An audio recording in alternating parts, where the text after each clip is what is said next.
स्वाशाद्य देशधारिणी जय श्री कृष्ण चैतन्य प्रभु नित्यानंद श्री अद्वैत गदाधर श्रीवासादि गौरभक्त वृंदा हरे कृष्ण कृष्ण कृष्ण हरे हरे हरे राम राम राम हरे हरे हरे कृष्ण प्रभु thank you प्रभु हरे कृष्णा प्रभु हरे कृष्णा சரி நான் ஒரு சின்ன மங்களாச்சரணம் பண்ணிக்கிறேன். ஓம் நமோ பகவதே வாசுதேவாய ஓம் நமோ பகவதே வாசுதேவாய ஓம் நமோ பகவதே வாசுதேவாய ஓம் சக்தி. ஹரே கிருஷ்ணா. உங்களுக்கு எல்லாருக்கும் நமஸ்காரம். ஹரே கிருஷ்ண மாதாஜி. ஹரே கிருஷ்ணா. இன்னைக்கு நம்ம 9வது அத்தியாயம் ராஜ வித்யா ராஜ குவியோகம் பார்க்கிறோம். எத்தனாவது ஸ்லோகம்? 24 23 பிரபுஜி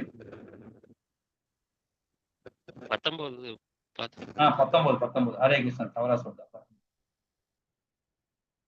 ஹரே கிருஷ்ணா. சரி, இதுக்கு முன்னாடி இந்த நிகழ்ச்சி அப்புறம் ஸ்ரீ ஸ்ரீ ராதா கோவிந்தா இஸ்கான் பெங்களூருக்கு நம்ம அனைவரும் சார்பாகவும் சின்ன பிரார்த்தனை. ஜெய் ஸ்ரீ கிருஷ்ணா சைத்தன்யா பிரபு நித்யானந்த ஸ்ரீ அத்வைத கதாதார ஸ்ரீவாசா. ஜெய் ஸ்ரீ கிருஷ்ணா சைத்தன்யா பிரபு நித்யானந்த ஸ்ரீ அத்வைத கதாதார ஸ்ரீவாசா. ஹரே கிருஷ்ணா கிருஷ்ண கிருஷ்ண ஹரே ஹரே ஹரே ராம ராம ராம ஹரே. இல்ல இன்னொரு 1/2 hour ஆகும். ஆமா அந்த கிளாஸ் முடிச்சுட்டு வரேன். என்ன பிரபு? சரி, ஓகே. ஹரே கிருஷ்ணா மாதாஜி. பிரபு நம்ம என்னென்ன பார்த்தோன்றது ஒரு சின்ன கண்ணோட்டம் பார்த்துடலாம். இது வரைக்கும் பார்த்தது வரைக்கும் 9வது அத்தியாயத்துல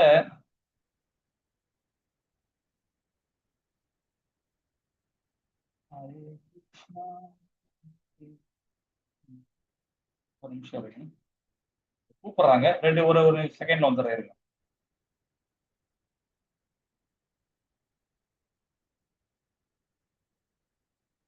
నేను ప్రసాదం ఓకే అక్కడ పెట్టేసి వెళ్ళిపోండి. నేను వస్తాను. 9:30 క్లాస్ అవుతుంది. ఓకే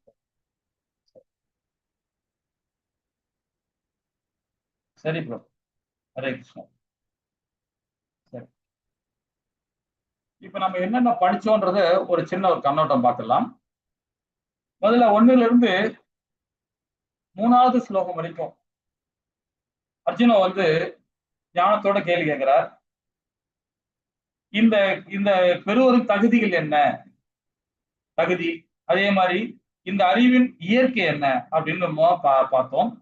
1ல இருந்து 3வது பதம் வரைக்கும் இந்த ஞானத்தை பெறுவ தகுதிகள் வேணும். என்ன தகுதி பாத்தீங்கன்னா, பக்தன் நண்பன், அந்த ஸ்தானத்துல இருந்து நாமும் தெரிஞ்சுக்குவோம். 2வது இந்த அறிவின் மகிமை என்னன்னு பாத்தீங்கன்னா, அறிவின் இயற்கை, மனிதன் சொல்ற இயற்கை. அறிவின் அரசன், இன்பமானது, நித்தியமானது, பாவங்கள் சுத்தப்படுத்தப்படுகின்றன.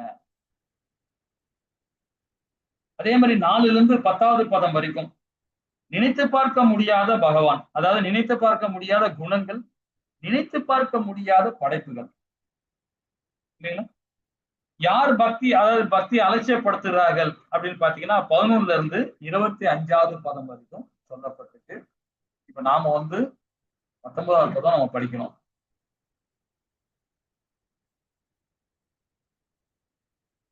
இப்ப நாம எங்க இருக்கோம் பாத்தீங்கன்னா, யார் பக்தியை அலட்சியப்படுத்துகிறார்கள் அப்படின்ற தலைப்புல 11ல இருந்து 25வது பதம் வரைக்கும் யார் மறுக்கிறார்கள், யார் ஏற்கிறார்கள், பகவான் கிருஷ்ணன் செயல்பாடுகள் என்ன, அதோட பலன்கள் என்ன அப்படின்றது ஸ்தானத்துல நம்ம 25வது பதம் வரைக்கும் பார்க்க போறோம். 26ல இருந்து 34 பதம் வரைக்கும் பக்தி தொண்டின் மகிமையை பகவான் ரொம்ப அழகா கொடுக்கிறார். பகவான் கிருஷ்ண வடிவதற்கான எளிமை, அதே மாதிரி துன்பங்கள் இருந்து விடுதலை, நித்திய ஆனந்த வாழ்க்கை, இந்த 3 சாராம்சமா நம்ம 26ல இருந்து 34வது பதம் வரைக்கும் பார்க்க போறோம். ஹரே கிருஷ்ணா. இப்ப நாம பார்க்க போறது என்ன பார்க்க போறோம்னா, பகவான் கிருஷ்ணனுடைய செயல்பாடுகள், அதனுடைய பலன், யார் மறுக்கிறார்கள், யார் ஏற்கிறார்கள், அந்த தன்மையில நம்ம பார்த்துட்டு இருக்கோம். ஹரே கிருஷ்ணா. பிரபுஜி மாதாஜி 19வது ஸ்லோகம் படிக்கிறீங்களா?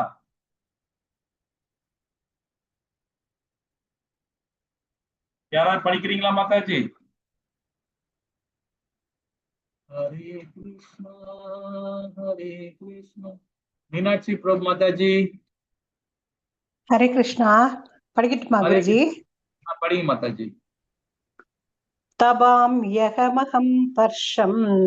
निकृह्णां ह्युदसृजामि च अमृतं सैव मृत्युश्च सदसंसाहमर्जुन.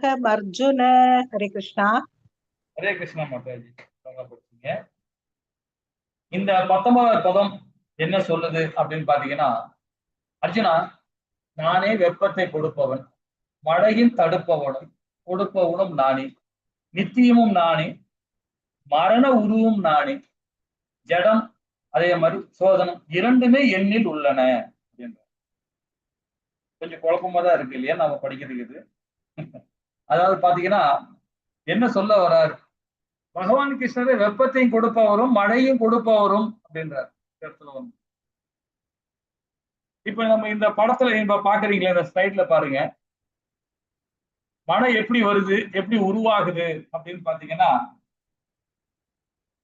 காலத்துக்கு தகுந்த மாதிரி இந்த காலங்கள் இருக்கு இல்லையா, குளிர்காலம், வெயில் காலம், மழை காலம், இந்த மாதிரி நம்ம பிரிச்சு வச்சிருக்காங்க. ஒரு காலத்துக்கு தகுந்த மாதிரி கால சுழற்சி மூலியமா நடக்குது இல்லைங்களா. இப்போ மேக்சிமம் அந்த மழை வருது சயின்ஸ் பிரகாரம் என்ன சொல்லுது அப்படின்னு பாத்தீங்கன்னா, மேகத்துல இருந்து நம்ம வந்து குளிர் விட்ட போது நம்ம அந்த மழையா வந்தது நமக்கு அப்படின்னு நம்ம தெரிஞ்சுக்கிறோம் இல்லைங்களா. நான் அந்த கப்பல் வேற தொழில பார்த்ததுனால எனக்கு ஒரு சின்ன ஒரு அனுபவம், நான் அனுபவத்தை நான் சொல்றேன். நம்ம கடல்ல வேலை பார்க்கும்போது பாத்தீங்கன்னா, இந்த மார்னிங் டைம்ல அதாவது சைக்ளோன்னா ஃபார்ம் ஆகும். அப்ப லோ ப்ரெஷர் வரும். லோ ப்ரெஷர் உருவாகும் போது பாத்தீங்கன்னா அந்த இடத்துல ஆட்டோமேட்டிக்கா வந்து அந்த மேகங்கள்லாம் ஒன்னா ஒரே டைம்ல குவிய ஆரம்பிக்கும். இந்த காற்றுலாம் ஒரே இடத்துல குவிய இப்போ ஒரு இடத்துல காத்தே இல்லைன்னு வச்சுங்களேன், நமக்கு ஒரு ரூம் இருக்கு, அந்த ரூம்ல டம்ப் பண்ணி வச்சிருப்போம், எல்லா ஜன்னலும் திறந்து விட்டா என்ன ஆகும், எல்லா காத்தும் உள்ள வர ஆரம்பிச்சிடும். அது போல ஒரு பூமியில ஒரு இடத்துல மட்டும் குறைந்த காற்றழுத்தம், அந்த லோ ப்ரெஷர் வரும்போது பாத்தீங்கன்னா எங்குகிற காத்தெல்லாம் ஃபுல்லா ஒரு இடத்துல வந்து சேரும். அப்ப சேரும் போது என்ன ஆகுது பாத்தீங்கன்னா, அந்த இடத்துல வந்து பிக்சர் மாதிரி, அதாவது ஆட்டோமேட்டிக்கா வந்து அங்க புயல் உருவாகும். புயல் உருவாகும் போது அந்த புயலை உருவம் அந்த காத்து எல்லாம் இழுத்துட்டு வரும்போது பாத்தீங்கன்னா, எங்குகிற மழை, எங்குகிற பனி, எங்குகிற எல்லாத்தையும் பிடிச்சி இழுத்துட்டு வரும். இது வந்து நமக்கு மழையா கொடுக்குது சரிங்களா. இயற்கை மகத்தத்துவத்துல ரொம்ப அழகா சொல்லப்பட்டிருக்காங்க. அப்போ இந்த மழை வந்து அந்த புயல் வரும்போது பாத்தீங்கன்னா அந்த இடத்துல அந்த மாதிரி இப்ப நாங்க கப்பல்ல போகும்போது பாத்தீங்கன்னா, புயல் வரதுக்கு முன்னாடி குறைந்த காற்றழுத்த மண்டலம் சொல்லும் போது நாங்க என்ன பண்ணுவோம், அந்த அந்த திசையிலிருந்து கொஞ்சம் மாறி போக பார்ப்போம். அப்போ கொஞ்சம் தள்ளி போவோம் அப்படின்னு, இல்லைன்னா அந்த சைட்ல போக வேண்டாம் வேற ரூட்டுக்கு மாறி போகலாம் அப்படின்னு பிளான் பண்ணி பண்ணுவோம். அப்ப அந்த மாதிரி போகும்போது கூட பாத்தீங்கன்னா, அந்த குறைந்த காற்றழுத்த மண்டலம் உருவாகும் போது பாத்தீங்கன்னா அந்த இடத்துல லோ பிரஷர் உருவாகும் போது காத்தே இருக்காது. ஒரே ஒரு மாதிரி உண்மையிட்ட ஒரு மாதிரி கும்மிக்கிட்டு இருக்கும். கடல்லயே பாருங்க தண்ணி இருக்குது, அந்த தண்ணி இருக்கும்போது அந்த மாதிரி இருக்கும். அப்போ இந்த காத்து எல்லாம் ஒன்னா சேருது பாத்தீங்களா, சேர வரும்போது அந்த டிப்ரெஷன் ஆகும். அந்த லோ பிரஷர் ஆகி ஹை பிரஷர் டிப்ரெஷன் ஆகும்போது பாத்தீங்கன்னா அந்த இடத்துல இருந்து கடல் தண்ணிங்க வந்து அப்படியே மேல போகும், கிறிஸ்டல் மாதிரி மேல போகும். இப்ப நம்ம வீட்டுக்குள்ள தோட்டத்துல தண்ணி அடிக்கல, பழுப்பு வந்து தண்ணி விடுறோம்னு வச்சுக்கலாம், பைப்ல இருந்து தண்ணி சரணும்னு கீழே போகுது இல்ல, அது மாதிரி கடல் தண்ணி மேல போகும், அப்படியே மேல உறிஞ்சும். அதான் நாங்கெல்லாம் சொல்லுவாங்க, இந்த வீட்டுக்கு சொல்லுவாங்க, ஏன தண்ணி குடிக்குது ஏன தண்ணி குடிக்குதுன்னு சொல்லுவாங்க. அதை பார்த்த உடனே அது கரையில இருந்து பார்த்தா தெரியாது, கடல்ல இருக்கிறவங்க மட்டும்தான் தெரியும். ஏன்னா கடல் தான் பெரும்பாலும் நடக்கும். அந்த நம்முடைய அகண்ட பாரத தேசத்துல கடல்ல மட்டும் தான் நடக்கும். யூஎஸ்ஏல அதே மாதிரி சவுத் அமெரிக்கா, அர்ஜென்டினா, அந்த மாதிரி பிரேசில் அங்கெல்லாம் கூட கரையிலே அடிக்கும். யூஎஸ்ஏலயும் அடிக்கும், அதே மாதிரி கனடாலையும் அந்த மாதிரிலாம் வரும். அந்த அந்த அந்த கிளைமேட் அது மாதிரி. ஆனா நம்மளுடைய அகண்ட பாரத தேசத்துல அந்த மாதிரி நடக்காது. கடல்ல மட்டும்தான் நடக்கும் இந்த அற்புதங்கள்லாம் பார்க்க முடியும். அப்ப பாத்தீங்கன்னா கடல்ல இருக்கிற எல்லா மீன், முட்டை கிட்ட என்ன எல்லாம் மேல போகும், அப்படியே எல்லாமே அந்த தண்ணிக்குள்ளேயே போகும். ஆனா அந்த இடத்துல நாங்க அது மாதிரி நான் நிறைய ஒரே டைம்ல 15-10 கூட நான் பார்த்திருக்கேன் கடல்ல. அப்ப நாங்க வந்து அதை அங்கிருந்து அப்ப ஒரு 5-7 கிலோமீட்டர் தள்ளி தான் போகும், மைல் நாட்டிகள் மேல் தள்ளி தான் போகும். அப்ப பாத்தீங்கன்னா எல்லாமே மேல போகும் மேகத்துல. நான் நினைப்பேன், என்ன தண்ணி எல்லாம் மேல அவ்வளவு தண்ணி போகுது, அப்ப மேகத்துல போய் அங்க என்ன குளமா இருக்கு அங்க அப்படி. அதுக்கப்புறமா தான் வந்து பழக பழக எல்லாமே அந்த அனுபவம் வர வரது தெரிஞ்சு நம்ம நிறைய விஷயங்கள் புரிஞ்சுக்கிட்டோம். எங்க சயின்ஸ் அதுல ஒரு சப்ஜெக்ட் எங்களுக்கு இருக்கு. ஏன்னா கடல் சார்ந்த சில ஒரு சப்ஜெக்ட் எங்களுக்கு இருக்கு. அதுல அதை சொல்லி கொடுத்துருக்குறாங்க, படிக்கும்போது சொல்லி கொடுத்தாங்க. ஆனா அந்த அளவுக்கு இல்லை. ஆனா பிராக்டிகலா பண்ணும்போது அங்க பார்க்கும்போது தெரிஞ்சிருக்கு. ஸோ அந்த மாதிரி கடல் தண்ணி அப்படியே மேல போகும். ஆனா நமக்கு வரும்போது பாத்தீங்கன்னா மழை பெய்யும் போது மீன் வந்து விடும், நத்தை வந்து விடும், ஓடு வந்து விடும், என்னென்னமோ மேல இருந்து விடும். ஆனா தண்ணி பாத்தீங்கன்னா பியூர் வாட்டரா இருக்கும். கடல் தண்ணி தான் மேல போகுது. ஆனா மேல போய் பாத்தீங்கன்னா டீசால்டர் மாதிரி அங்க போய் ஒரு கடல் தண்ணியை ஃபில்டர் பண்ணி நமக்கு பகவான் என்ன பண்றாரு, ஃப்ரெஷ் வாட்டரா கொடுக்குறாரு நமக்கு.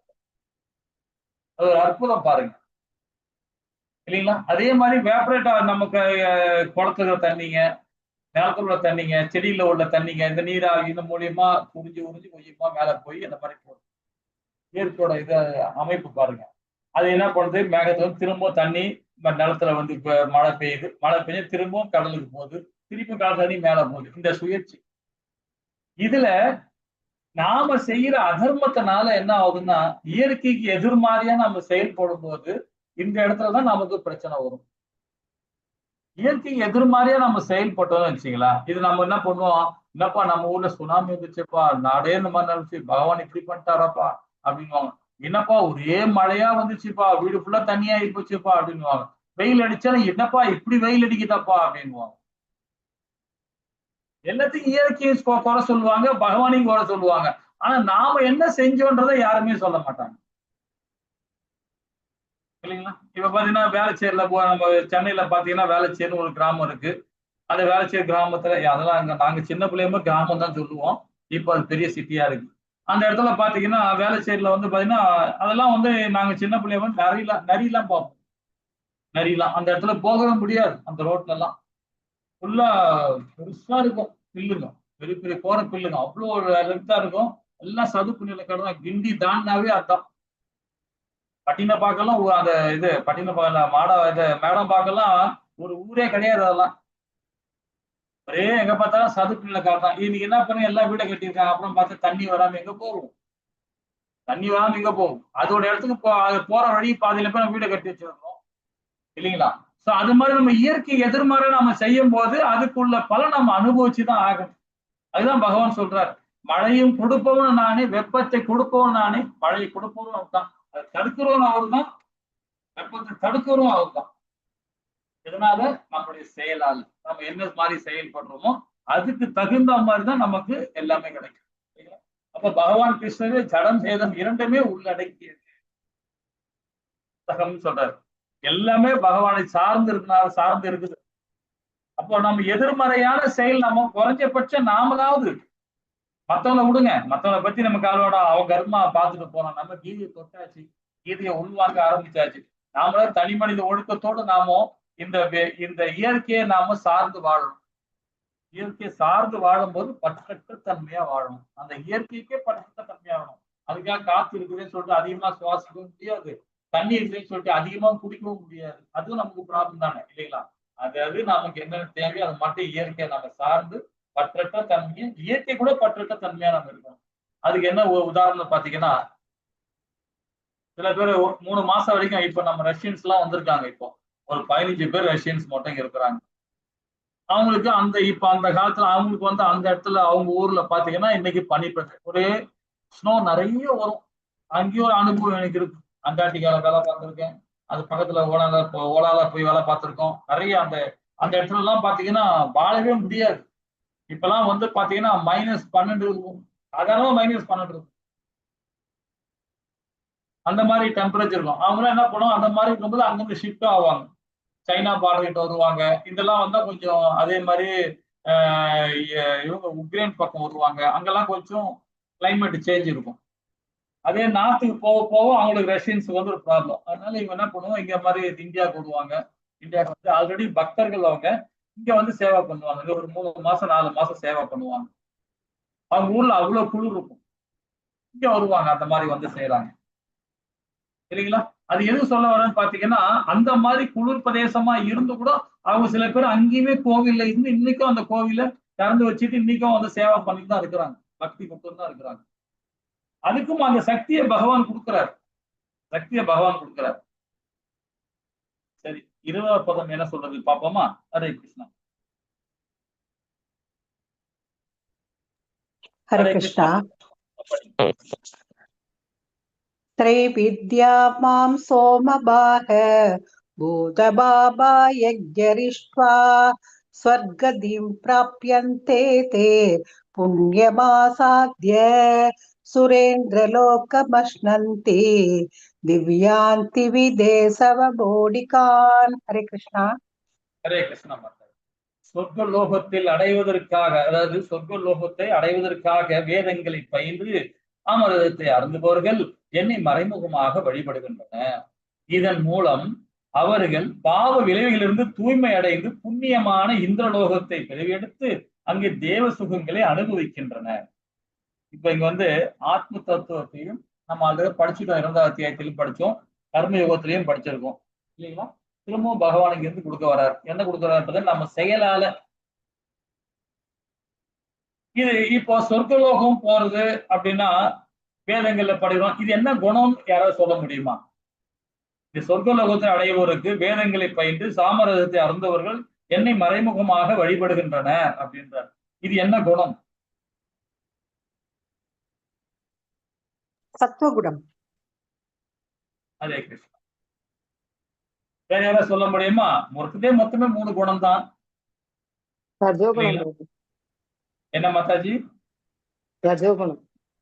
ரஜோகுணம். ரஜோகுணம் சொன்னது யாரு? பாட பிடிக்கணுமே.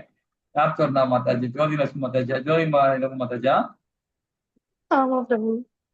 ஹரே கிருஷ்ணன். ஹரிபோல் ஹரிபோல் மாதாஜி. அது நீங்க சொல்லிட்டீங்க. ஓகே. என்ன மாதாஜி? பகவான அடையணும்னு இல்லாம சொர்க்கலோகம் இந்த மாதிரி ஆசை தானே பிரபு. அதெல்லாம் ரசோகுணம் தானே. ஹரிபோல் மாதாஜி. அதுதான் அவங்க சத்துவ குணத்துல இருந்தாலும் பகவான் மேல முழுமையான பக்தி கொடுக்கறதுனாலதான் அவங்க சொர்க்கலோகம் போறாங்க. அப்ப அது பாத்தீங்கன்னா பேராசை, ரசோகுணம். சத்துவத்துல இருந்தாலும் ரசோல இருப்பாங்க. அவங்க சொர்க்கலோகம் தான் போவாங்க, உயர் லோகம் தான் போவாங்க. ஆனா பகவான் லோகம் போக முடியாது. பகவான் லோகத்துல போறவன் சத்துவகுணத்தோட இருக்க மாட்டான், சுத்த சத்துவத்துல தான் இருப்பான் இல்லைங்களா. அப்போ பக்தி எப்படி கொடுக்கணும்னு பாத்தீங்கன்னா முழுமையான பக்தி இருக்கணும், கலங்கமற்ற பக்தி கொடுக்கணும், அனநிய பக்தியை பகவானை கொடுக்கணும். இதனால சொல்ல வர்றாரு பாருங்க, சொர்க்கலோகத்தில் அடைவதற்கு வேதங்களை பயின்று சாமரசத்தை அருந்துபவர்கள் என்னை மறைமுகமாக வழிபடுகின்றன. அப்போ சொர்க்கலோகத்துக்கு போறோம், யாரோ போவோம்னு பாத்தீங்கன்னா ஒண்ணு தெரியாம அறியாமல் இருக்க ரசோகுணத்துல இருந்து அவன் போறான். பகவான பக்தி கொடுக்க தெரியாது, ஆனா பகவான் இருக்காரு உணர்வான். ஆனா அந்த அந்த புரிஞ்சுக்க தன்மை தெரிய வராது. ஒருவேளை அவனுடைய லைஃப்ல வாழ்க்கையில பாத்தீங்கன்னா குடும்ப பிரச்சனை, சமுதாய பிரச்சனை, மனிதர்களோட ஏதோ பிரச்சனை, அந்த மாதிரி இருக்கும்போது பாத்தீங்கன்னா அந்த குழப்பங்கள் வரும். அது சாதாரணமா நரனுக்கு எல்லாருக்கும் வர வேண்டியதான், அந்த மனுஷனுக்கு வர வேண்டியதான், வரும், எல்லாருக்கும் வரும். அந்த மாதிரி பண்ணும்போது குறைஞ்சபட்சம் அதான் பகவானே சொல்றாரு, குறைஞ்சபட்ச சத்துவ குணத்தில செயல்படுங்க. இந்த பிறவில நீங்க சொர்க்கத்தை அடைஞ்சாலும், உயர்லோகங்கள் ஏதோ ஒரு லோகத்துல அடைஞ்சாலும், ஆனா அடுத்த பிறவி கண்டிப்பாக உங்களுக்கு முக்தி கிடைக்கும்ன்றார். முக்தி கிடைக்கும்ன்றார். 6வது நம்ம படிச்சிருப்போமே இல்லைங்களா. ஏன்னா அந்த அந்த குணத்துல சத்துவ குணத்துல இருந்து செயல்படும் போது அந்த டைம்ல இறந்தவன் கண்டிப்பா என்ன மாதிரி செயல்பட்டு இருப்பான்? பகவானுக்கு பக்தி கொடுத்திருப்பான். ஆனா அந்த முறைப்பாடுகள் தெரியாம இருக்கனால, ஆனா அந்த அந்த குணம் அந்த எல்லாமே இருக்கும், அந்த சூட்சம உடல்ல பதிஞ்சிருக்கும். அப்போ உடல் மாறி போனா கூட அந்த சூட்சம உடல் திருப்பி ரியாக்ட் ஆகும். ரியாக்ட் ஆகும் போது பகவான் என்ன சொல்ற தெரியுங்களா? குழந்தை பருவத்திலே இருந்து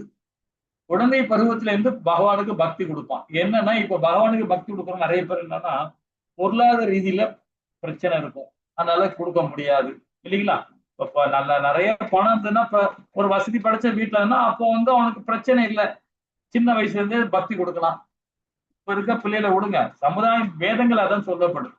ஒரு செல்வந்தர் வீட்டுல, ஒரு கல்வியாளர் வீட்டுல, ஒரு மகான் குடும்பத்துல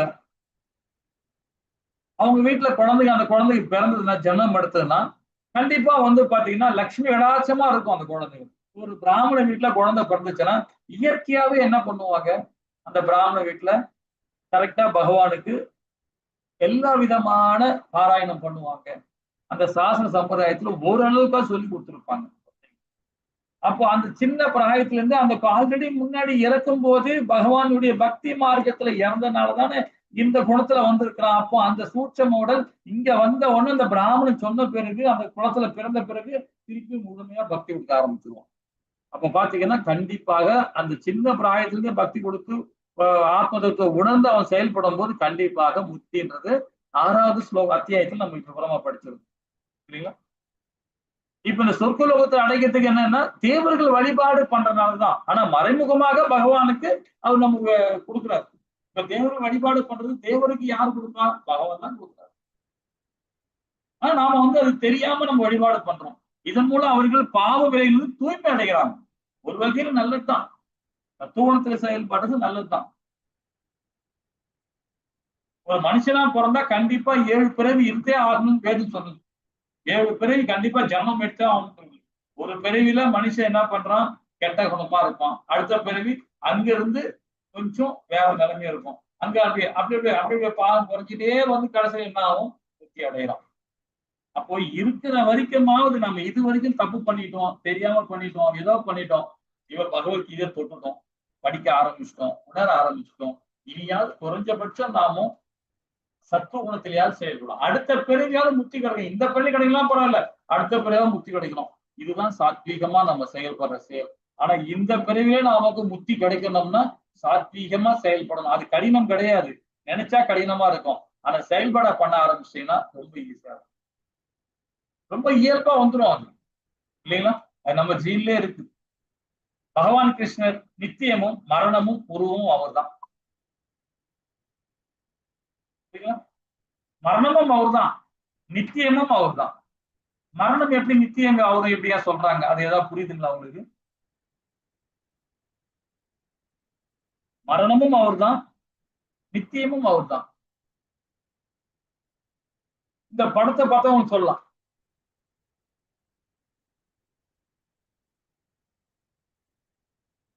நம்ம திரும்ப திரும்ப ஜென்மம் எடுத்துட்டே இருப்போம். சவுண்டா சொல்லுங்க, மட்டும் கேட்கல.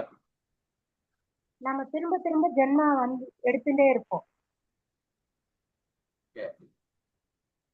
இல்ல நான் என்ன கேட்கிறேன்னா, நித்தியமும் அவர் தான், மரண உருவமும் அவர் தான் அப்படின்னு சொல்ற நம்ம இங்க கொடுக்கிறோம், கொஸ்டினா கேட்கிறோம்.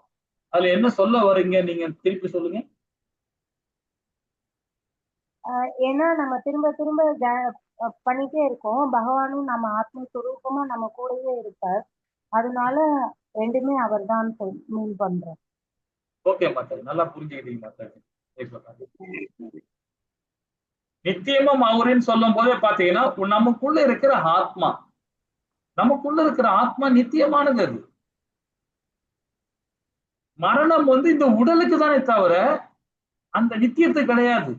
உள்ள இருக்கிற ஆத்மாவுக்கு மரணம் கிடையாது. இந்த உடல் தானே மரணம் அடையும் இல்லைங்களா. அது பிறக்கும், அது திருப்பி வேற உடல் கிடைக்கும், கடைசி பிறகு அது தவிழ்ந்தது. இந்த மாதிரி ஒரு அனிமலா பிறந்தாலும் மனுஷனா பிறந்தாலும் எதுவா பிறந்தாலும் சரி, அது இறக்க வேண்டிய சூழ்நிலை கண்டிப்பா உண்டு. அப்போ மரணமும் அவர் தான், நித்தியமும் அவர் தான், உள்ள இருக்கிற ஆத்மாவும் அவர் தான், வெளியிற உடலும் அவர் தான். அப்போ மரணம் கண்டிப்பா உண்டு. அது எப்படிப்பட்ட மரணம்ன்றதுதான் நம்மளுடைய செயல் மூலியமா நாம தீர்மானிக்கிறோம். அடுத்த உடல் வேணுமா, அடுத்த உடல் வேணுமான்னு தீர்மானிக்கிறது நாம தான் தீர்மானிக்கணும், பகவான் தீர்மானம். அதுவும் புரிஞ்சுக்கணும் இல்லைங்களா. ஹரே கிருஷ்ணா. அப்போ பௌதிகமான புண்ணிய செயல்களில் ஈடுபடுபவர்கள் உயர் லோகத்தை அடைகிறார்கள். அப்ப இதை நல்லா புரிஞ்சுங்க. பௌதிகமான புண்ணிய செயல்கள், இப்ப நம்ம எல்லாம் புண்ணியம் தான், நம்ம படிக்கிறது எல்லாமே புண்ணியம் தான். ஸ்ரீமத் பகவத்கீதை படிக்கிறோம், புண்ணியமான செயல். ஆனா இங்க இப்ப நிறைய பேர் பாத்தீங்கன்னா இந்த கிளாஸ்ல ஏன் அட்டன் பண்றாங்க அப்படின்னு கேட்டீங்கன்னா, நிறைய பேர் சொல்லுவாங்க, தெரியாதவங்க சொல்றாங்க, பகவத்கீதைய படிக்க படிக்க நமக்கு எல்லா பாவங்களும் போகும், நம்ம புண்ணியம் அடையிறோம், இது மோக பக்தி. அப்ப இந்த பக்தி எங்க போகும்னு பாத்தீங்கன்னா சொர்க்கம் தான் போகும், அந்த உயர்லோகம் தான் போக முடியும். இது என்னுடைய கடமை. நான் இது வரைக்கும் அறியாமல இருந்தேன், இத புரியாம இருந்துட்டேன். இன்னைக்கு சில பிரபுபாதா மூலியமா, ராமகிருஷ்ண தாஸ் மூலியமாக இப்ப நான் தெரிஞ்சுக்கிட்டு இனி நான் புண்ணிய செயல் என்ன செயல்னா பகவானுக்கு அனநிய பக்தி கொடுப்பதான். இது என்னுடைய கடமைன்னு என்ன செய்யறான் பாத்தீங்களா. அவன் தான் அனநிய பக்தி. அவன் தான் குறைஞ்சபட்சம் பகவான்ல போறதுக்கான தகுதி அவனுக்கு தான் இருக்கு. அந்த ஆத்மாக்கு மட்டும்தான் இருக்கு இல்லைங்களா? வேதங்களை பயின்று சாமரசத்தை அருந்தவர்கள் பாவிலிருந்து தூய்மை அடையும், அவ்வளவுதான். இப்ப நாம செஞ்ச பாவத்தை இந்த பிறவியில, போன பிறவியில ஒரு 50% பாவம் பண்ணியிருப்போம், 50% புண்ணியம் பண்ணியிருக்கோம். அதனால நமக்கு ஒரு நல்ல உடல் கிடைச்சிருக்கு. இந்த உடல் கிடைச்சவா அந்த 50% பாவத்தை இந்த பிறவியில் நம்ம போக்கணும். அப்ப என்ன மாதிரி செயல் பண்ணணும்னு பாருங்க. ஒருத்தன் அந்த 50% இந்த வாழ்நாளே தொலைச்சிருவான், அந்த பாவத்தை தொலைச்சி எடுத்துருவான். ஒருத்தர் என்ன பண்ணுவான், சரி ஒரு 10% புண்ணியம் பண்ணி அது கொஞ்சம் அடுத்த பிறகு கிடைக்கும், அதுக்கு அடுத்த பிறகு கிடைக்கும், கொஞ்சமா குறைப்பான். ஒருத்தன் அதிபக்தியா இருந்து பகவானுக்கு உபதேசம் பண்ணி வேதங்களை புரிஞ்சு செயல்படும் போது அந்த 50% அந்த பாவத்தையும் இங்க இந்த பிறகு போக்கிடலாம். அப்போ எப்படி இருக்கணும் பக்தி கொடுக்கணும், முழுமையான பக்தி இருக்கணும். பௌதீக புண்ணிய அந்த செயல்களை நாம ஈடுபடவே கூடாது. அப்படி ஈடுபட்டோம்னா உயர்மோகம் தான். இல்லைங்களா? ஹரே கிருஷ்ணா. 20 பதம் சொல்றது என்ன சொல்றது பாப்போமா? ஹரே கிருஷ்ணா மக்கள். हरे कृष्णा। ते तं पुडित्वा स्वर्गलोकं विशालं क्षिणे पुण्ये मध्यलोकं विशन्ति एवं त्रयी धर्ममनुप्रबन्ना कदा गतं कामकामालबडिन्ते। हरे कृष्णा। சொர்க்கலோகத்தில் அத்தகைய பரந்த சுகத்தை அனுபவித்து விட்டு தங்களது புண்ணியங்களில், அதாவது புண்ணியங்களின் பலன்களை தீர்ந்தவுடன் அவர்கள் மீண்டும் இந்த மரண உலகில் விழுகின்றன. இவ்வாறாக புலன் இன்பத்திற்காக வேத தர்மத்தை கடைபிடிப்பவர்கள் பிறப்பிறப்பை அடைகின்றன. அதாவது என்ன சொல்ற, கடைசி வரை பாருங்க, வேத தர்மத்தை கடைபிடிப்பவர்கள் பிறப்பு இறப்பினை அடைகின்றனர். திரும்பவும் இந்த சம்சார கலை தான் விடுறான். அது ஏன் விடுறான்? சொர்க்கலோகத்தில் அத்தகைய பரந்த சுகத்தை அனுபவித்து விட்டு, ஏன்னா அதுவும் ஒரு துக்காரியம் தான். சொர்க்க லோகமோட சாதாரண லோகமா அதுவும் எப்ப பார்த்தாலும் சண்டை தான். அவன் உட்காந்துட்டு இருப்பான், யாரு இந்திரன். அவன் சேர 4 கால் இருக்குதான் பார்த்துக்கிட்டே இருப்பான், எந்த கால் உடையுதுன்னு பார்த்துக்கிட்டே இருப்பான். ஏன்னா அங்கேயும் பிரச்சனை தான், அங்கேயும் இப்ப எல்லா லோகமே பிரச்சனை தான். இப்ப இங்க இன்னொன்னு சொல்றாரு பாருங்க, பரந்த சுகத்தை அனுபவித்து விட்டு தங்களது புண்ணியங்களின் பலனை தீர்ந்தவிடன் அப்படின்னு. அப்ப நம்ம எவ்வளவு புண்ணியம் பண்றோமோ அந்த புண்ணியத்துக்கு தகுந்த மாதிரிதான் நம்ம சொர்க்கம் இருப்போம். இப்ப ஊட்டிக்கு போறோம், நம்ம ஃபேமிலியோட ஒரு கார் எடுத்துன்னு வீட்டுக்கு ஊட்டிக்கு போறோம், ஒரு 1 லட்ச ரூபா கொண்டு போறோம், 2 lakhs கொண்டு போறோம், 1 lakh கொண்டு ஏதோ கொஞ்சம் பணம் கொண்டு போறோம். அந்த பணம் தீர்ற வரைக்கும் நம்ம என்ன பண்ணுவோம், அந்த ஊர்ல ஜாலியா சுத்திட்டு இருப்போம். அந்த பணம் தீர்ந்த உடனே நாம என்ன பண்ணுவோம், நம்ம சொந்த வீட்டுக்கு வந்துடுவோம், நம்ம சொந்த ஊருக்கு வந்துடுறோம். அது போலதான் நம்ம எவ்வளவு புண்ணியம் கிடைச்சிருக்கோம் அந்த புண்ணிய தகுந்த மாதிரி அந்த உயர்லோகம் கிடைக்கும். உயர்லோகத்துல போய் அந்த எல்லாத்தையும் குடிச்சுக்கிட்டு எல்லாத்தையும் பார்த்துக்கிட்டு சுகமா இருந்துக்கிட்டு அதுக்கப்புறம் இந்திரன் சொல்லுவான், ஏய் முதல்ல கீழே கிளம்பு, ஓடிப்போ அப்படின்னுவான். திருப்பி எங்க வரணும், இந்த மரண லோகத்தில் வந்து விழுகிறோம். திரும்ப என்ன பண்றோம், அந்த புலன்பத்திற்காக தர்ம வேதத்தை படிக்கிறோம். இவன் பெரிய சொல்லுவாங்கப்பா, இவன் ஸ்ரீமத் பாகவதம் படிக்கிறோம்ப்பா, ஸ்ரீமத் பகவத்கீதைப்பா, இவன் கோயிலுக்கெல்லாம் போனோம்ப்பா, யாத்திரை போனோம்ப்பா. ஏன்பா போனோம், போனா பாவம் குறையப்பா. அது திரும்ப பாவம் குறைச்சு எங்க போறோம், அங்கதான் பேசுறோம். அப்போ அந்த புலன் இன்பத்திற்காக வேத தர்மத்தை கடைபிடிப்பார்கள். அது என்ன குணம், சத்துவ குணம். அது என்ன குணத்துல போய் சேரும், ரசோ குணத்துல போய் சேரும். அப்ப திரும்பி எங்க வருவோம், இங்கதான் வந்தாரும். திருப்பி இந்த சம்சார காலம் தான் நமக்கு. அப்ப திரும்ப ஆரம்பத்திலிருந்தே நம்ம திரும்ப இங்கதான் வந்துட்டு இருப்போம். அப்ப எப்படிப்பட்ட பக்தி பாருங்க, எப்படிப்பட்ட பக்தி கொடுக்கணும் பாருங்க. அன்னைய பக்தி கொடுக்கணும், மோகம் இல்லாத பக்தி கொடுக்கணும். பகவான்கிட்ட போய் கேட்கவே கூடாது, எதுவுமே கேட்க கூடாது.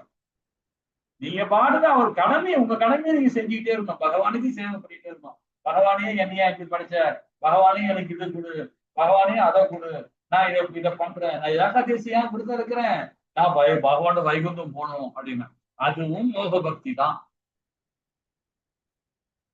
அதுவும் மோக பக்தி தான். அது சாஸ்திரத்தை உணரல.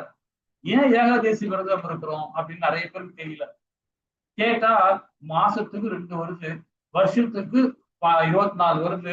அந்த 24 வைகுண்ட ஏகாதசி அந்த ஏகாதசி விரதம் இருந்தா கண்டிப்பா நம்ம பகவானத்துக்கு போயிடுவோம். அது என்ன பக்தி? மோக பக்தி. இது என்னுடைய தர்மம், என்னுடைய கடமை, நான் பகவானுக்கு சேவை பண்ணணும். வேதம் என்ன சொல்லுது? இது சயின்ஸ் மூலியமா பாருங்க. ஏன் இது ஏகாதசி விரதம் இருக்கணும் பாத்தீங்கன்னா, அந்த நேரத்துல, அந்த காலகட்டத்துல, அந்த திதியில, அந்த அந்த அதாவது காற்று மண்டலமா இருந்தாலும் சரி, வெயில் காலமா இருந்தாலும் சரி, மழை காலமா இருந்தாலும் சரி, குளிர்காலமா இருந்தாலும் சரி, எந்த பருவத்துல இருந்தாலும் சரி, அந்த அந்த ஏகாதசி அன்னைக்கு மட்டும் பாத்தீங்கன்னா கிளைமேட் வந்து அந்த இயற்கைக்கு சார்ந்து இருக்கும் போது நம்ம என்ன பண்ணோம்? உடல்ல வந்து உணவு இருக்கக்கூடாது, இறப்பைக்குள்ள உணவு இருக்கக்கூடாது. நீரே இல்லாம நீ விருது இருந்து பாருங்களேன், உங்கள் உடல் ஆரோக்கியமா இருக்கும். இது நான் சொல்லுங்க, சயின்ஸ் சொல்லுது, இது வேதமும் அதான் சொல்லுது. அந்த உடலுக்குள்ளார, அந்த இறப்பைக்குள்ளார எதுவுமே இருக்கும், எம்டியா இருக்கணும். எம்டியா இருந்து விரதம் இருந்து, அதான் விரதம் நம்ம பேர் வச்சுக்கிறோம். அதுக்கு எம்டியா இருந்துச்சு, அந்த அந்த அந்த இயற்கைக்கு தகுந்த மாதிரி நாம அந்த உடல் சப்போர்ட் பண்ணும் போது பாத்தீங்கன்னா அந்த ஏகாதசி விரதம் இருக்கணும், 1 வருஷம் ஆயிலே நீடிக்க முடியும். இது நான் சொல்லல, இது சயின்ஸ் சொல்லுது. நீங்க அமெரிக்கால ஒரு சயின்ஸ் ஒரு ஒரு சயின்டிஸ்ட் சொல்றார், ஒரு கனடா நாட்டுக்காரர். அன்னைக்கு அதுக்கப்புறம் இதுல நம்ம டாக்டர் வெங்கடேஷன் சொல்லிட்டு ஒருத்தர் சொல்லுவார். அவர் அதான் சொன்னார், அன்னைக்கு நம்ம சாப்பிட்டோம்னா it takes more time for digestion, அதனால நம்ம ஃபுட் அவாய்ட் பண்றோம். நம்ம பெரியவங்க வந்து பார்த்து எல்லாம் சொல்லி வச்சுட்டு போயிருக்காங்க, ஸோ அட்லீஸ்ட் ஃபாலோ பண்ணுங்க அப்படின்னு அவர் சொல்லுவார். அடிக்கடி அவர் அதை சொல்லிட்டே இருப்பார். ஹரிபல் மாட்டார், ஹரிபல். அந்த அந்த இயற்கைக்கு தகுந்த மாதிரி தான் பகவான் நமக்கு அந்த சாஸ்திரங்களை கொடுத்திருக்கிறார், சம்பிரதாயங்களை கொடுத்திருக்கிறார், வேதங்கள் மூலியமா நமக்கு உணர வச்சுக்க. நாம அதை அறியாம நாம என்ன பண்றோம்? சொர்க்கத்துக்கு போறோம், பகவான் லோகத்துக்கு போறோம். கண்மூடித்தனமான மூட நம்பிக்கையா நாமும் பக்தி கொடுக்குறோம் பகவான், மூட நம்பிக்கையா பகவான். அப்போ மோக பக்தின்னு சொல்லும் போது மூட நம்பிக்கையில போயிடும். என்ன பண்ணுவோம்? திடீர்னு பாத்தீங்கன்னா கோவில போயிட்டு என்ன பண்ணுவாங்க? காவடி தூக்கணும், அதை பண்ணணும், இதை பண்ணணும், ஏதாவது ஒரு குறும்புத்தனம் பண்ணிக்கிட்டே இருப்பாங்க. எல்லா கோயிலுக்கும் பொங்கல் வைக்கிறோம்பா, எல்லா கோயிலுக்கும் அது வைக்கிறோம்பா, இதை வைக்கிறப்பான்னு போய் செஞ்சுட்டே இருப்பாங்க. இத மற்றவங்களுக்கு இந்த பகுத்தறிவாதிகள் இவங்க எல்லாம் பார்த்து நம்ம ஏளனமா சிரிக்கிறதே என்ன தெரியுங்களா? நாம தெரியாம அறியாம மோக பக்தி கொடுக்கறதுனாலதான் மற்றவங்க நம்மள உதாசீனம் படுத்துறாங்க. வேதம் என்ன சொல்லுது, சாஸ்திரம் என்ன சொல்லுது, நம்ம ஆச்சாரியர்கள் என்ன சொல்றாங்க, அதுல நம்ம ஃபாலோ பண்ணணும். வருஷம் ஃபுல்லா விரதம் இருக்கணும் அவசியமே இல்லைங்க, வாரம் ஃபுல்லா இருக்கணும் அவசியமே இல்லை. அந்த ஏகாதசி மட்டும் இருந்தா போதும். அஷ்டமி, நவமி, சஷ்டி இங்கெல்லாம் ஏன் நம்ம வேதங்கள்ல விரதம் இருக்கணும்னு சொல்றாங்க பாத்தீங்கன்னா, இந்த இயற்கை. அஷ்டமியில வந்து பாத்தீங்கன்னா அமாவாசையில சரி, இந்த பௌர்ணமி, இந்த 3 நாளுமே வந்துன்னா இயற்கை நமக்கு எதிர்மறையா செயல்படும். அந்த டைம்ல லே டு லேங் அவுட்னு சொல்லுவாங்க. அதாவது வாட்டர் வந்து பாத்தீங்கன்னா கடல் நீர் மட்டம் வந்து பாத்தீங்கன்னா லோ டு லேங் அவுட் சொல்லுவாங்க. 6 மணி நேரம் கடல் உள்வாங்கும், 6 மணி நேரம் கடல் வெளியே அதிகமா வரும். இது இயற்கை, பூமி சுழற்சிக்கு தகுந்த மாதிரி இருக்கு. அந்த அந்த அந்த இயற்கைக்கு தகுந்த மாதிரி தான் நம்மளுடைய உடலும் கட்டமைக்கப்பட்டிருக்கு. அதுக்கு தகுந்த மாதிரி தான் நம்ம சாஸ்திரமும் சொல்லியிருக்கு. இந்த 6 மணி நேரத்துல நீரோட்டம் உள்ள போகும்போது பாத்தீங்கன்னா அப்போ அந்த இடத்துல பிரஷர் வந்து வேற டெவலப் ஆகும். அப்போ கடல் தண்ணி நீங்க கடற்கரை ஓரமா நின்று பாருங்க, ஒரு நாள் ஒரு நல்லா வாட்ச் பண்ணி பாருங்களேன். அங்க கடற்கரை ஓரமா நின்று பாருங்க, 6 மணி நேரம் பாத்தீங்கன்னா கடல் வெளியே இருக்கும், உள்ள போயிருக்கும். 6 மணி நேரம் பார்த்தீங்கன்னா கடல் வந்து திருப்பி பழைய இடத்துல வந்து இது மாதிரி நடந்துட்டு இந்த பூமி சுழற்சிக்காக அந்த சுழற்சி. இன்னொரு எக்ஸாம்பிள் சொன்ன பாத்தீங்கன்னா எனக்கு அனுபவபூர்வமா சொல்றேன். இப்போ யாங்கோன் ஆறு ஒண்ணு இருக்கு. யாங்கோன்னா ரங்கூன் ஆறு சொல்லுவாங்க பர்மால. அது எங்க இருந்து வருது பாத்தீங்கன்னா இதுல இருந்து வரும், ரஷ்யால இருந்து வருது. அது ரஷ்யால இருந்து சைனால இருந்து இது வரைக்கும் வரும், நம்ம பர்மாக்குள்ள வரும் அந்த நதி. அந்த நதி வந்து எங்க வந்து சேருதுன்னு பாத்தீங்கன்னா நமக்கு வந்து பங்களாதேஷுக்கு, நம்ம இந்தியாவுக்கும் இதுக்கு பாத்துல ரங்கூன்ல தான் அந்த ஆறு வரும். அந்த தண்ணி பாத்தீங்கன்னா அவ்வளவு ஸ்பீடா வரும் நீரோட்டம். அந்த நீரோட்டத்தோட பிரஷர் வந்து பாத்தீங்கன்னா ஆஸ்திரேலியா எங்க தெரியுமா இருக்கு? இந்தோனேஷியா கீழே கிடக்கு Australia, Burma, Thailand, Malaysia, Thailand, அதுக்கப்புறம் சிங்கப்பூர், அதுக்கப்புறம் இந்தோனேஷியா, இந்தோனேஷியாவுக்கும் சிங்கப்பூருக்கும் அவ்வளோ கடல், அவ்வளோ கேப் இருக்கு. அதுக்கப்புறமா தான் வரும் ஆஸ்திரேலியா. இந்த பிரஷர் வந்து, இந்த ஆறோட பிரஷர் வந்து நாங்க படிக்கும் போது சொல்லி கொடுத்தாங்க எங்களுக்கு.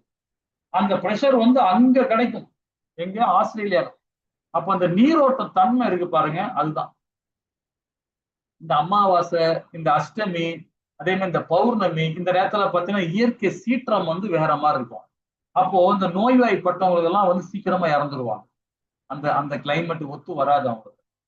அது இந்த உடல் சப்போர்ட் பண்ணாது. உடல் சப்போர்ட் பண்ற ஏன் காரணம்னா, அந்த இயற்கை சார்ந்து இந்த உடல் இருக்கிறதுனால இது சில பேர் மூட நம்பிக்கையா சொல்லுவாங்க. இது மூட நம்பிக்கை இல்ல, இதுதான் சயின்ஸ், இதுதான் வேதம் சொல்லுது, ரொம்ப அழகா சொல்லுது. ஏன்னா அந்த அமாவாசை வரும்போது, இந்த அஷ்டமி வரும்போது, பௌர்ணமி வரும்போது நோய்வாய்ப்பட்டவங்க இறந்துருவாங்க. அப்ப அந்த மாதிரி டைம்ல நம்ம என்ன பண்ணணும்? கீதையை உபதேசம் பண்ணணும், பகவானை பத்தி சொல்லணும்.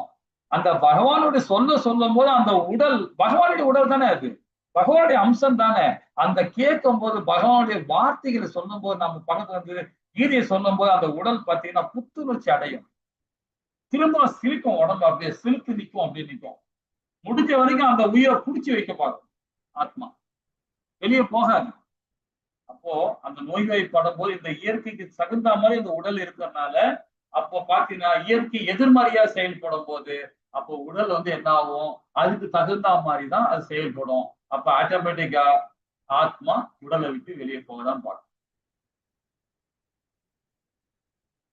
இல்லைங்களா? அதே மாதிரி இந்த பித்து பிடிச்சவங்க, பேய் பிடிச்சவங்க, பித்து பிடிச்சவங்க எல்லாம் பாத்தீங்கன்னா இந்த அமாவாசை, அஷ்டமி, இந்த பௌர்ணமி எல்லாம் பாத்தீங்கன்னா அந்த புத்தி அவங்க செயல்படாது. அந்த புத்தி அவங்க செயல்படாது. இதுல சயின்ஸ் சொல்லுது.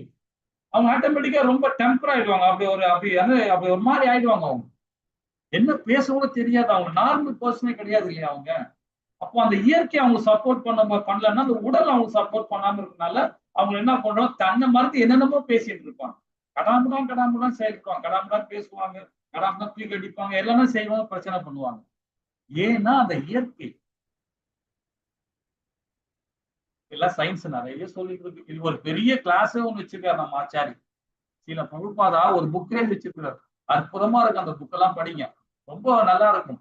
மூட நம்பிக்கையா நாம் நிறைய பேர் செயல்பட்டு இருக்கோம். பக்தின்ற பேர்ல என்னென்னமோ செஞ்சுட்டு இருக்கோம், கடாம் செஞ்சுட்டு இருக்கோம், இல்லைங்களா? அதெல்லாம் உணர்ந்து நாம செயல்பட்டோம்னா கண்டிப்பாக நாம பகவான் லோகத்துக்கு கண்டிப்பா போவோம். திரும்ப ஆரம்பத்துல நம்ம திருப்பி வர மாட்டோம். புண்ணியங்களின் பணங்களை தீர்ந்தவுடன் அவர்கள் மீண்டும் இந்த மரண உலகில் விழுகின்றன. ஏன்? மூட நம்பிக்கை. அதே மாதிரி பகுத்தறிவாளிகள் மாதிரி பேசுறது, ஆனா செயல்படுறது பாத்தீங்கன்னா தப்பா செயல்படணும். கோவில்ல நிறைய பேரு கோவில்ல எப்படி போறதுன்னு தெரியாது, எங்க வணங்கணும்னு தெரியாது, எங்க நின்று கோவில்ல பகவானுக்கு நம்ம ஆத்ம நிவேதனம் பண்ணணும்னு தெரியாது, எங்க இருந்து வந்தனம் பண்ணணும், கோயிலுக்கு போய் எங்க இருந்து வந்தனம் பண்ணணும் தெரியாது. ஆச்சாரிகள் ரொம்ப அழகா சொல்லப்பட்டிருக்காங்க. அதெல்லாம் அந்த வேதங்களை படிக்கணும், சம்பிரதாயத்தை ஃபாலோ பண்ணணும், சாஸ்திரங்களை ஃபாலோ பண்ணி நம்ம கோயிலுக்கு போன்னு வச்சுக்கலாம். அதோட பலன் 1000 பலன் நமக்கு கிடைக்கும். உடல் புத்துணர்ச்சி அடைக்கும். போய் கொடி மரத்தை நின்றுட்டு போய் கையை தூக்கி ஹரே கிருஷ்ணா கிருஷ்ணா கிருஷ்ணா ஹரே ஹரே, ஹரே ராமா ராம ராம அப்படின்னு சொல்லி பாருங்களேன். அந்த 2 கையை வச்சுக்கிட்டு நல்ல உச்சந்தள்ளல் மேல தலைக்கு மேல வச்சுக்கிட்டு கையை தூக்கி சொல்லி பாருங்களேன். அந்த இடத்துல அவ்வளவு எனர்ஜி கிடைக்கும். கொடி மரத்து பக்கத்துல பலிப்பீட பக்கத்துல இருந்துகிட்டு சொல்லி பாருங்க. பண்ணிட்டு அப்படியே ஆத்ம நிவேதனம் கீழே விடுங்க. அப்படியே கொடி மரத்து அந்த பலிப்பீட பக்கத்துல விடுங்க, அவ்வளவு எனர்ஜி கிடைக்கும். ஏன்னா அங்கதான் கும்பாபிஷேகம் பண்ணும் போது அந்த பலிப்பீடத்துக்கு அவ்வளவு முடிச்சு கொடுப்பாங்க. அவ்வளவு விஷயங்கள் அதுல இருக்காது. அது சில பேர் தெரிய மாட்டேன், இல்லைங்களா? ஹரே கிருஷ்ணா. சரி, 22வது பதம் என்ன சொல்லுங்க பாப்போமா? ஹரே கிருஷ்ணா.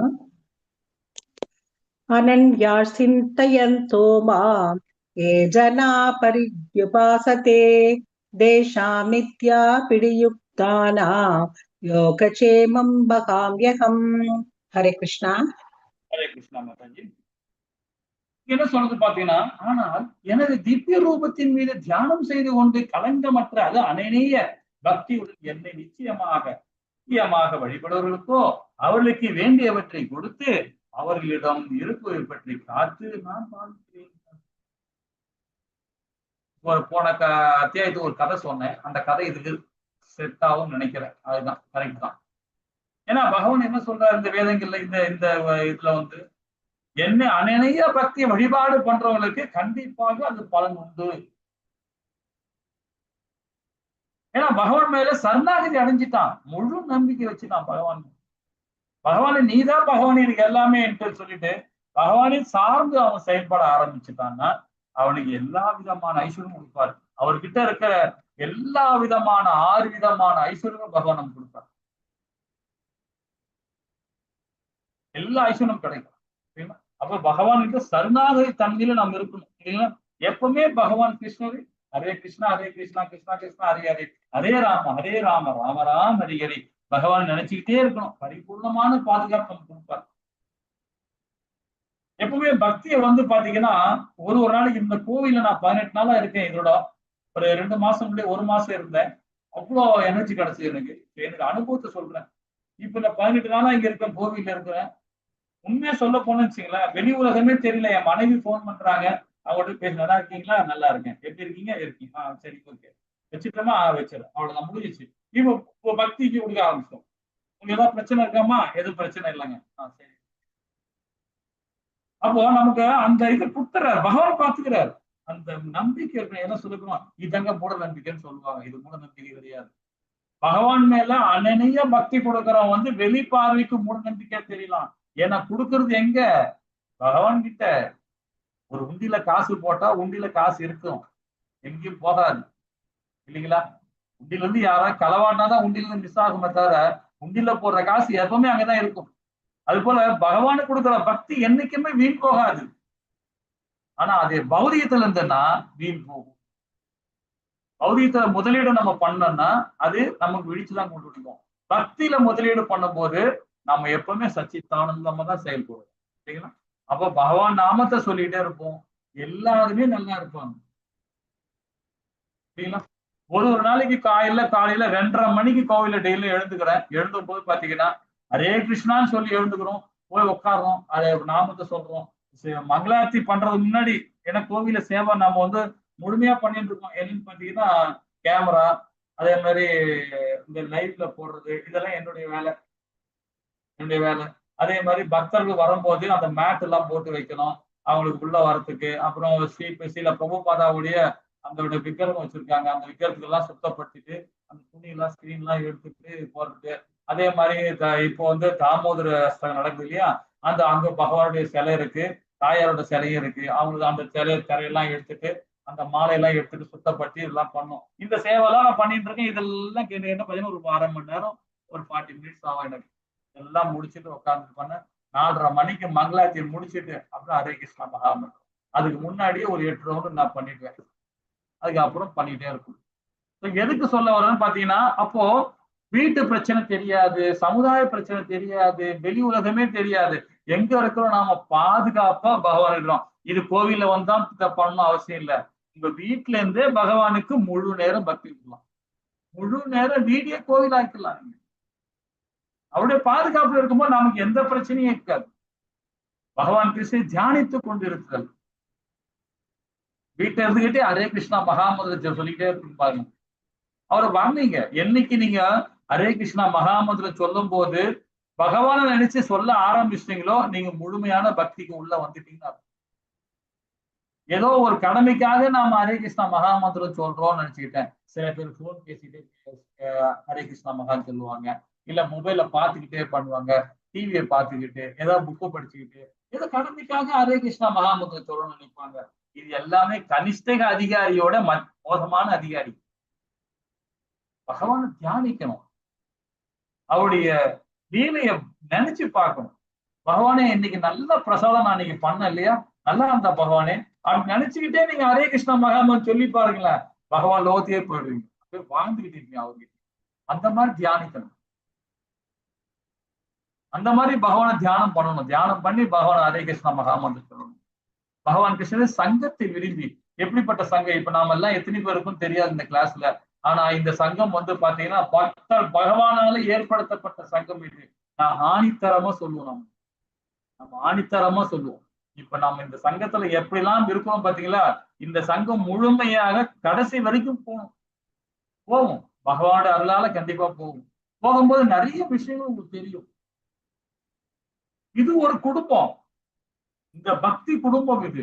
நமக்கு ஒரு குடும்பம் இருக்கு. அது பௌதிகமான குடும்பம். நான் இப்பவும் சொல்லுவேன், எனக்கு ஒரு குடும்பம் இருக்கு. அது பௌதிகமான குடும்பம் அது. ஏன்னா பணம் சம்பாதிச்சு கொடுக்கணும், பிள்ளைகளை காப்பாற்றணும். அது ஒரு தன்னுடைய கடமை அது. அது பௌதிகமான கடமை இது. இது ஆன்மீகமான கடமை. இந்த சங்கத்துல எதுவுமே மிஸ் ஆகவே கூடாது. முடிஞ்ச வரைக்கும் கடைசி வரைக்கும் முயற்சி பண்ணுங்க. இந்த சங்கத்தை விரும்பணும். பகவான் சங்கத்தை விரும்பி பகவானே தானே அவர்களிடம் இல்லாத தருகிறார். அவர்களிடம் உள்ளதை காப்பாற்று இல்லைங்களா? அப்ப என்னுடைய கருணை, பகவானுடைய கருணை எப்படி இருக்கும்? மயமான பகவான் என்னிடம் இல்லாததை தந்து இருப்பதையும் காக்கிறார். முழுமையான பக்தி நாம அதை கொடுக்கணும் இல்லைங்களா? ஹரே கிருஷ்ண மாதாஜி பிரபு. 23 மாதாஜி. हरे कृष्णा। येऽभ्यन्यते वदा पडिक्ता यजन्ते सत्तेडिदान्विता देवि मामेव कौन्तेय यजन्यविधि पूर्वकम्। हरे कृष्णा। ஹரே கிருஷ்ணா. மற்ற தேவர்கள் நம்பிக்கையோடு வணங்கும் பக்தர்கள் உண்மையிலேயே என்னை மட்டுமே வழிபடுகின்றனர். ஆனால் அத்தகைய வழிபாடு தவறான வழியில் செயல்படுவதாகும். இது எனக்கு உண்மை இல்லைங்களா? நிறைய பேர் அப்படிதான் சொல்றாங்க, நினைக்கிறாங்க. தேவர்களை வழிபாடு பண்ணும் போது பாத்தீங்கன்னா கண்டிப்பா பலன் உண்டு, பலன் இல்லாம இருக்காது. ஆனா அதெல்லாம் ஒரு எல்லைக்கு உட்பட்டதுதான். ஏன்னா பிரம்மாக்கே அப்படி கிடையாது. எந்த தேவர்களுக்குமே எல்லைக்கு உட்பட்டது தானே. ஏன் ஐயனே சொல்றாரு, ஐயனே சிவபுராணத்துல சொல்றார், பத்ம புராணத்தையும் சொல்லிடுறார். ஐயனே பார்வதி தாயாருக்கு உபதேசம் பண்றார். எல்லாருமே ஒரு எல்லைக்கு உட்பட்டவங்க தான். ஏன் நானே நீயும் கூடதான் அப்படின்றார். நாராயணனுக்கு உட்பட்டவர் நாம் எல்லாருமே அப்படின்றார். சிவபுராணத்திலே பகவான் சொல்லியிருக்கு, ஐயன் சொல்லியிருக்கு. சோ எல்லா தேவர்களுக்குமே நாம நம்பிக்கையோடு வணங்கும் போது பாத்தீங்கன்னா அந்த பலன் கிடைக்கும். ஆனா எல்லாமே ஒரு எல்லைக்கு உட்பட்டதான். ஆனா உண்மையை சொல்ல போனா அது தவறான வழிதான். அது இப்ப பகவான் லோகத்துக்கு போகாம நம்ம தேவர் லோகத்துக்கு போனா திரும்ப எங்க வருவோம்? இங்க வர போறோம். அப்ப தவறான வழிதானே இருக்குது இல்லைங்களா? இது சாஸ்திரம் சொல்லுது, சம்பிரதாயம் சொல்லுது. நம்ம அதை மறந்துட்டு இருக்கிற ஆச்சாரிகள் இதுல கொஞ்சம் குழப்பம் இருக்கு. ஏன்னா பாத்தீங்கன்னா 4 விதமான சம்பிரதாயம் சொல்றோம். 4 விதமான சம்பிரதாயம். பிரம்மகரிய சம்பிரதாயம் நம்ம சம்பிரதாயம், ஸ்ரீ சம்பிரதாயம் ராமானுஜ சம்பிரதாயம், சிவ சம்பிரதாயம் உத்தர சம்பிரதாயம், சன சம்பிரதாயம். இந்த 4 சம்பிரதாயம். இந்த 4 சம்பிரதாய ஆச்சாரிகள் கரெக்டா சொல்லுவாங்க. அந்த லைன்ல இருந்து வரவங்க பாத்தீங்கன்னா இப்போ பிரம்ம கௌடிய சம்பிரதாயம் ஒரு சம்பிரதாயம் இப்ப நாம ஃபாலோ பண்ணிட்டு இருக்கோம் இல்லையா? இந்த சங்கத்திலேயே ஒரு பிரிவு இருக்கு. ஒரு பிரிவு எல்லாத்துலயும் உண்டு, இல்லைன்னு சொல்லல நானு. அப்போ அவங்க ஒரு கோட்பாட்டுல போயிட்டு இருக்காங்க. அது நாம தவறுன்னு சொல்லி இருக்கிறோம், அதை போகக்கூடாது அப்படின்னா அவங்க தனியா ஒரு இயங்கிட்டு இருக்காங்க. அது மாதிரி ஸ்ரீ சம்பிரதாயத்திலயும் இயங்குறாங்க, ராமானுஜ ஆச்சாரிய சம்பிரதாயத்திலயும் அது மாதிரி இயங்குறாங்க. ஏன் சிவ சம்பிரதாயத்துல உத்தர சம்பிரதாயத்திலயும் அது மாதிரி சங்கராச்சாரிய ஆதி சங்கராச்சாரிய ஒரு பக்கம், இன்னொரு சம்பிரதாயம் ஃபாலோ பண்ணது. இது தவறான வழியில போயிட்டு இருக்காங்க. ஆதி சங்கராச்சாரியார் வம்சத்துல வரும்போது அதை நாம கரெக்டா ஃபாலோ பண்ணுவாங்க. அந்த சீட பரம்பரை ஆச்சாரிகள் என்ன சொன்னாங்களோ அதுதான் ஃபாலோ பண்ணுவாங்க இல்லைங்களா?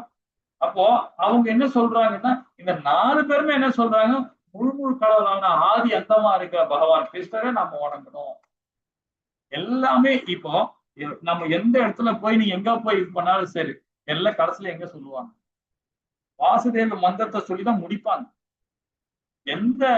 அந்த நிலைமே சரி, வாசுதேவ மந்திரத்தை சொல்லிதான் முடிப்பான். எல்லாம் கிருஷ்ணா அர்ப்பணம் இல்லைங்களா? அப்போ நம்மளுடைய ஆச்சாரிகள் அந்த ஆச்சாரிகள் கரெக்டா சொல்லுவாங்க. ஆச்சாரியோட சீடர்கள் முரண்பாடாக செயல்படுறாங்க. அவங்களை நாம ஃபாலோ பண்ணக்கூடாது. ஃபாலோ பண்ணோம்னா திரும்பவும் நாம அது துக்காலயம் தான் நாம இல்லைங்களா? தேவர்கள் வழிபாடுகள் ஏன் பக்குவம் அடைவதில்லை? ஏனென்றால் அவர்கள் தவறான முறையில் பகவான் கிருஷ்ணரை வழிபடுகிறார். ஆனா இவங்க எல்லாருக்குமே, இந்த தேவர்களுக்கு எல்லாருக்குமே ஆதி அந்தமா இருக்கிறாரு பகவான் தான். அவர்தான் கொடுக்குறாரு, இவங்களுக்கு பலனை கொடுக்குறாரு. ஏன்னா பிரம்மாவுடைய இருப்பிடமே அவரால் கண்டுபிடிக்க முடியல. அவரு என்ன 1000 வருஷங்கள் தவம் இருந்து கடைசியில தான் அவருக்கே கிடைக்குது. பகவான் திருப்பவும் அவருக்கு சொல்லி இதாண்டா இருப்பிடம், போய் உட்கார்றா போயிடுறாரு. எங்க போய்? தாமரை இலை. அந்த தாமரை இலை மேல, தாமரை மேல உட்காரத்துக்குள்ள அவரு பிறந்த இடம் அது. அவர் இடத்தையே அவர் ஸ்தானத்தை தக்க வைக்க முடியல அவரால, பிரம்மாவால. இல்லைங்களா? ஹரே கிருஷ்ணா. இந்த கிளாஸ் நிறுத்திப்போம். நம்ம நாளைக்கு 24வது பதம் நாளைக்கு படிப்போம். வாஞ்ச கல்பத்தராய கல்பசிங்காரம் பாவனிய வைஷ்ணவ நமோ நமக. ஜெய் ஸ்ரீ கிருஷ்ண சைத்தன்யா பிரபு நித்யானந்தா ஸ்ரீ அத்வைத கதாதார